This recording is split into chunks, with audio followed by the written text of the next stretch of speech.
Audio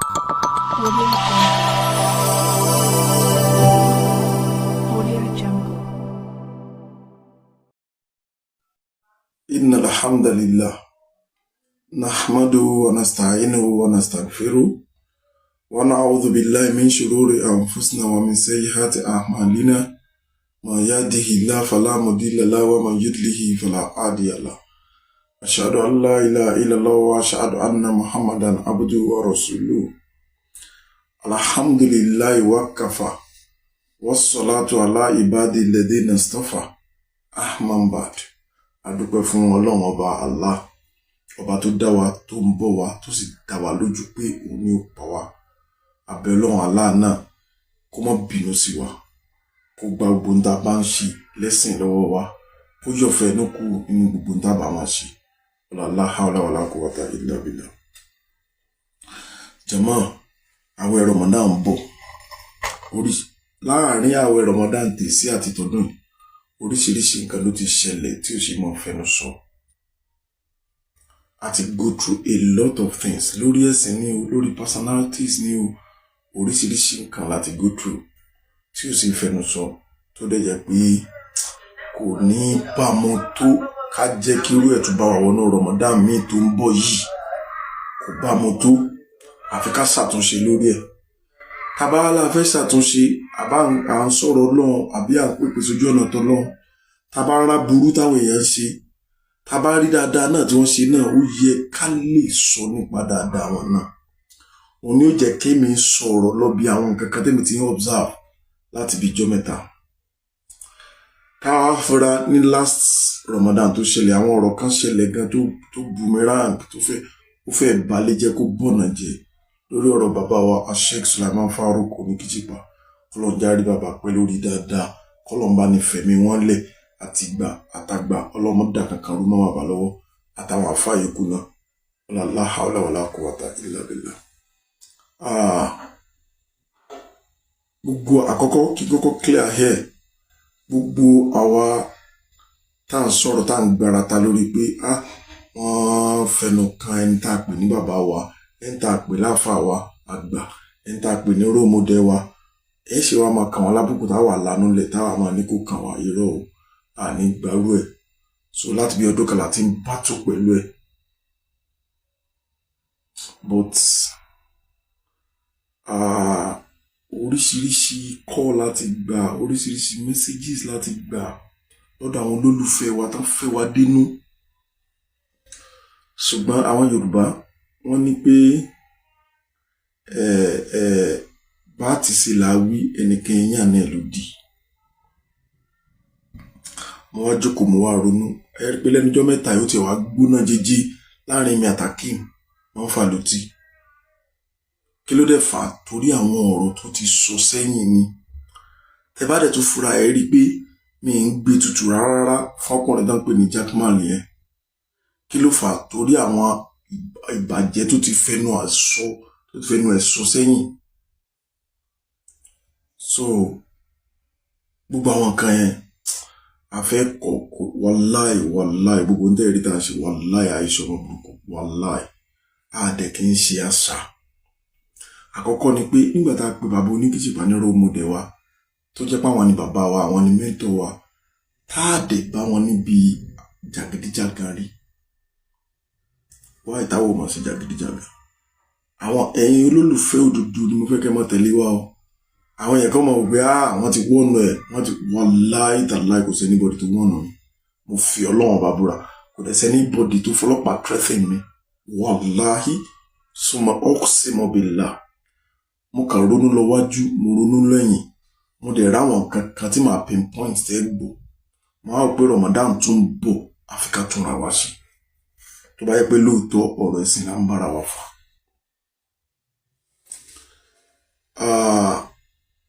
Bàbá wa Sheikh Sulaiman Farouk Oníkìjìpá bí gbogbo ẹ̀ ṣe lé tó láti bí ọdún kan tó yẹ káwọn gan bọ́ta kan bínú kan faraya wọ́n ṣe ń wòrè wọ́n sọ ha dọ́là. Àwọn tá a jọ mọ wọn tá a ń gbára ta ọ̀pọ̀lọpọ̀ ló ń bẹ̀ wá àwọn èèyàn ń kí wa kárí ó ṣe kéde kan àwọn èèyàn ẹlòmíì ń bẹ̀ wá pé àìtún ṣe sùúrù kíní kan a wá rí i pé àwọn bàbá àgbàlagbà tí wọ́n fẹ́ kọ́rọ̀ yanjú ní sáìdì ọ̀dọ̀ títí wa èmi bínú tèmi lèmi mọ̀ bínú mi ṣe rí mo sì ń sọ̀rọ̀ mo dẹ̀ mọ̀ pé ní sáìdì àwọn tó ń bá wa fà yẹn ẹlòmíì lè wà nù lé kó jẹ́ pé òun gan ló rán wọn tí ó sì bí ẹni pé òun ò mọ̀ nǹkan kan ọlọ́run sàn ló kálukú lẹ́sàn-án ìwọ́wọ́ ẹ̀ kó tó kú láyé bọ̀ ní tẹ́ jẹ́ kí n máa torí ẹ̀ ṣe fídíò yìí ni pé Akínmọ́fà ló tí ó sọ àwọn ọ̀rọ̀ kan mo rí àìdá tó wà náà rẹ̀ mo wá rí dáadáa náà mi lè fẹ́ wá ignore dáadáa ẹ̀ bó ṣe worst tó bó ṣe sọ̀rọ̀ sí bàbá wa Mufti tó fẹnu kàn wọ́n lábùkù tó àtòun àti Jakma tó Jakma ò jáde kó ṣe nǹkan kan wá at least Abdulhakeem Mọ́fà ló tí ó ṣàtìyẹ̀ ń pèpè fún peace pé kò dáa ẹja ṣe sùúrù kíní yóò parí lọ́jọ́ kan at least ó mìíràn pé ó ti come back to his senses so though nígbà tí ọ̀rọ̀ kọ́kọ́ ṣẹlẹ̀ ní táwa ń rò nígbà yẹn pé ọ̀rọ̀ yóò parí òun ló jẹ́ kó take one time láti jáde káwa náà máa bá wọn tàkùrọ̀sọ bọ́n ṣe ń ṣe yẹn pé kíní yóò parí ẹsẹ̀ ṣùgbọ́n táwa rí pé wọn ò gbọ́ wọ́n sún wa kan ògiri táwa náà wá kọjú ìjà sí wọn títí dọ̀la Jakma ò jáde kó apologize lórí nǹkan tó ṣe àwa ò ní máa wòran kó jẹ́ pé gbogbo àwọn ọmọ yín tẹ́jọ belong sójú kan náà yẹn at every given opportunity tẹ́ bá ti fún wọn ni wọ́n máa kan bàbá Mufti lábùkù ni wọ́n máa ọ̀rọ̀ wọn ni wọ́n máa fi wọ́n ta yín àní gbàrú ẹ̀ fún yín wallahi àní gbàrú ẹ̀ wallahi mo fọlọ́mbúra àní gbàrú ẹ̀ but bó ṣe wá jẹ́ pé iná lè ń pèpè fún peace ó dáa wallahi tallahi ó dáa tẹ́yẹ̀ méjì bá ń jà náà ẹni tó bá kọ́kọ́ gbé gbèsè pé kò parí òun náà ni anamsa salam sọ pé ó fi ń lóore jù nínú ẹ̀dá now Akínmọ́fà ló ti sọ̀rọ̀ lọ sọ̀rọ̀ bọ̀ ó ní ẹ ti sùúrù yóò parí àtẹ̀yìn èèyàn náà tẹ́ máa ń pè mí pé tíjà bá wá parí ibo ló fẹ́ fojú sí kò síbi tí màá fojú sí ju pé ó ti parí náà nìyẹn níwọ̀n bá àgbà tẹ́ bá ti fi Mufti tayín mọ́ tẹ́ sọ̀rọ̀ wọn láì dá mọ́ tẹ́ sọ kankan tí ò dá sí wọn mọ́ ó ti tán náà nìyẹn tí Mufti bá sọ pé àwọn lọ bá bàbá Múdù lọ́la nísìnyí gbogbo ẹ̀ ti yanjú ó ti yanjú lọ́dọ̀ tèmi náà nìyẹn kò mi ò ní dì wọ́n sínú mi ò ní kankan èmi ò kàn fẹ́ kẹ́yìn ọmọ ìmọ̀ fi wọ́n tayín ni kò jù bẹ́ẹ̀ lọ mo wá notice pé ó ti rọ̀ lára yín àwọn nǹkan tẹ́ ń ṣe tó ń bí wọn nú tẹ́lẹ̀ ẹ̀ ti stop ẹ̀ má ṣì mí gbọ́ o tó bá sọ tí ò dáa àbí tí ò lọ lórí ẹ̀sìn òun gbèsè ẹ lọ ní o kò ń sọ̀rọ̀ bàbá Mufti mò ń sọ yìí o tó bá ti sọ tí ò yẹ kó sọ nínú ẹ̀sìn á dẹ̀ lò tó bá sọ tí ò yẹ kó sọ lórí bàbá wa á dẹ̀ lò bọ̀dùgbà tó yẹ pé yìí náà lẹ́ ń pèpè fún peace ó dá káwa náà fún peace nígbà tí ó sì nǹkan mìíràn fẹ́ gbà ń bẹ táìsí ṣe ní èṣù táìsí ní àdánù táìsí fẹ́ kọ́ lọ́n bínú sí wa tí Ramadan sì ń bọ̀ àfi ká palẹ̀mọ́ fún Ramadan torí pé bàbá tá a sọ pé à ń tẹ̀lé iná èèyàn jẹ́jẹ́ ni wọ́n tàbá wá pè wọ́n ní mẹ́ńtọ̀ wa bọ́ ṣe rí yẹn ló yẹ káwa náà ṣe rí nínú quality tá a lè fi ròyìn bàbá Mufti àkọ́kọ́ ni pé wọ́n èyí ṣe ẹni tí wọ́n fi gbogbo ẹnu sọ̀rọ̀ kọ́rọ̀ kan ṣẹlẹ̀ ní ìsìnkí Mufti wa bọ́ta wọ́n máa yàkàyàkà èèyàn ìpín ìgbọ́n tí ó dá lẹ́nu wọn rí ká máa búyàn ó sì kíní kan kò gbọ́n ni kò sì kíní ìgbọ́rú èdè yẹn lẹ́nu wọn rí àkọ́kọ́ ẹ̀ẹ̀kejì wọ́n jẹ́ onísùúrù nígbà míì wọ́n gbọ́ wọ́n sì bí ẹni pé ò gbọ́ wọ́n ò rí nígbà míì wọ́n sì bí ẹni pé wọ́n ò rí kì í ṣe nítorí nǹkan kan torí pé wọ́n love peace kì í ṣe pé kò sí sí lẹ́nu tiwọn náà ẹlẹ́ẹ̀kẹta ń bẹ wọ́n á ní pé wọ́n máa ń tètè ṣàmójúkú omi kan kọlọ̀ndà ń kọjá rí bàbá yẹn pẹ́ nígbà tí bàbá wa wá rí bẹ́ẹ̀ táwọn ọmọ bá wá rí opposite tàdé advocate fún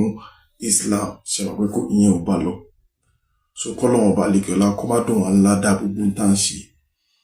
èmi kàn fẹ́ sọ on my own behalf ẹnìkan kan ò bá mi sọ̀rọ̀ pé àbí káwọn èèyàn má lọ máa rò pé àbí wọ́n ti ń fọlọ́pàá wàláhì zomobila mo fi ọjọ́ tí ó pè mí àtọ́lọ́hún búra nínú sàárè tí ó pè mí nìkan nínú sàárè ẹnìkan kan fọlọ́pàá threatening mi ẹnìkan kan ò dé sọ pé mo ní kéèsì pẹ̀lú òun ẹnìkan mi ní kéèsì pẹ̀lú anybody mo kàn ronú ara mi wò pé Ramadan ń bọ̀ mo jẹ́ kí n ṣe tí mo ṣe wọ́n á fẹ́ rọ ẹ̀yin Mọ̀rẹ́kàsí àtàdàbí ọmọ ìyá kan náà jọ níwá bàbá wa àgbà bàbá àgbà alájí àgbà bàbá Kamaludin Al-Adabi ọlọ́mọba ní sàdékùn kẹrẹ lórí wọn bàbá wa Sheikh Adam Abdullahi Ali Ilori ọlọ́mọba ní kẹwọn bàbá wa àgbà ní mad nìbàdàn ọlọ́mọ fọwọ́ bàjẹ́ kan nǹkan tí wọ́n fi ilẹ̀ ọlọ́mọba ní kẹwọn bàbá wa Bákí níwò ọlọ́mọba ní kẹwọn bàbá wa àgbà lágbàjì lágbàrí gìdòmọ gbogbo àwọn àgbààgbà àìmọ̀ àti bàbá wa imam chief imam Ìlọrin tó ṣẹ̀kù ọlọ́mọ ṣàìbánipọ̀ gbogbo wọn pọ̀ wallahi ọmọ ìyá kan náà jẹ́ ní gbogbo wa ọlọ́wọ́n bá àlíkẹ́ ọlásọ fún àánú Al-Qur'an ó ní wà tasimu bi hablillahi jami'an wala tafarraqu kájọ gba ọkùn kan náà mú ká má pín yẹlẹyẹlẹ ewúrẹ́ ò lóhun sọmọ ìyá àgùntàn ló bójú ẹ̀yìn tó níyàtọ̀ òun òbí dúdú so bọ́rọ̀ ṣe wá rí ní ìsìn gbàtẹ́ ti pèpè fún peace àwa náà a fẹ́ jẹ́ kí peace rí èmi particularly torí mo ń prepare for Ramadan tó ń bọ̀ so ó máa wù mí kí peace rí ká dẹ̀jọ gbà bẹ́ẹ̀.